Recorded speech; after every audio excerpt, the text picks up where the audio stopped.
आज जयपुर राजधानी में जो शानदार कार्यक्रम आज जीकेप की इस टीम ने आयोजित किया है, यह हमारे लिए गौरव की बात है। एक बार पहले आदरणीय जी.आर. खटाना जी के नेतृत्व में राजेश पायलट भवन का निर्माण जयपुर में हुआ और आज दूसरी बार हमारे अधिकारी कर्मचारी साहिबान ने सबने मिलकर के अपनी मेहनत की कमाई में से इस शानदार भवन का शिलान्यास आज हमारे नेताओं के द्वारा कराया।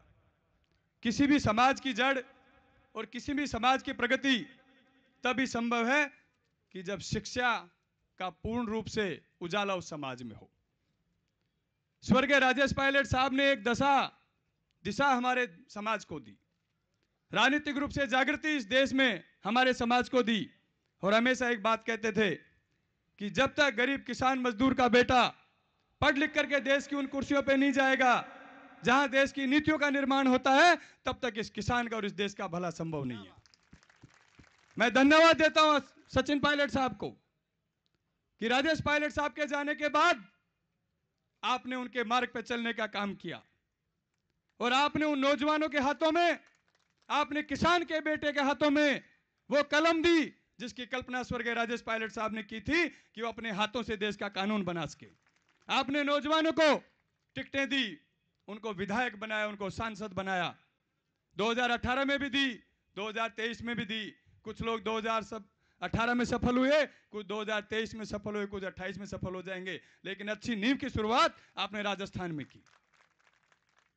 और ये इतना सुंदर मंच है कि सभी पार्टियों के, हमारे समाज के लोग आज इस मंच पे हैं। ये सामाजिक मंच है, कोई पार्टी का मंच नहीं है। और सामाजिक मंच पे हम सब लोगों को सिर्फ समाज की बात करनी चाहिए। आज मैं याद करना चाहूंगा इस मंच से स्वर्गीय कर्नल भैंसला साहब को कि उन्होंने शिक्षा की अलग जगाने का काम हमारे समाज में किया। 5% आरक्षण से कितने हमारे आरएस अफसर बने, कितने डॉक्टर्स बने, हर सेवा में हजारों की संख्या में हमारे नौजवान आए। तो हमारे जो 73 वीर शहीद हुए, उनकी बदौलत आज राजस्थान में शिक्षा की अलग जगी। और हर ऑफिस में जब हम जाते हैं तो कहीं ना कहीं नेम प्लेट हमारी लगी हुई आज मिलती है, जो पहले देखने को नहीं मिलती थी। लेकिन मैं एक निवेदन आपको करना चाहूंगा, 5 साल आप सब लोगों के आशीर्वाद से और सचिन पायलट साहब के प्रेम के कारण, इनके आशीर्वाद के कारण मुझे भी राजस्थान की विधानसभा में जाने का मौका मिला। विराटनगर की जनता ने मुझे आशीर्वाद दिया था। मैंने एक चीज का अनुभव किया, आप अधिकारी कर्मचारी खूब बनाओ, लेकिन जब तक राजनीतिक ताकत उनको नहीं दोगे, राजनीतिक ताकत पैदा नहीं करोगे, तो उनका संरक्षण कौन करेगा? आप बताइए इस बात को लेकर। उनका संरक्षण तभी संभव है जब राजनीतिक ताकत हमारे पास है। कृष्णपाल जी, आप हमारे बीच में हैं, भारतीय जनता पार्टी के बड़े नेता हैं। आज राजस्थान के 20, 30, 40 साल के इतिहास में पहली बार ऐसा हुआ है कि हमारी राजनीतिक ताकत कमजोर हुई है। हमारे पास एक कैबिनेट मंत्री भी राजस्थान में नहीं है। हमारा समाज किसके पास जाए, किसके पास जाकर के अपना दुखड़ा रोने का काम करे? जब पिछली सरकार थी, पायलट साहब डिप्टी सीएम थे, चांदना जी मिनिस्टर थे, उससे पहले हेम सिंह बढ़ाना जी कैबिनेट मिनिस्टर थे, उससे पहले 98 से 2003 में 5-4 हमारे कैबिनेट मंत्री हुआ करते थे। लेकिन पहली बार ऐसा हुआ है कि हमारे समाज का सिर्फ एक राज्य मंत्री मिला है।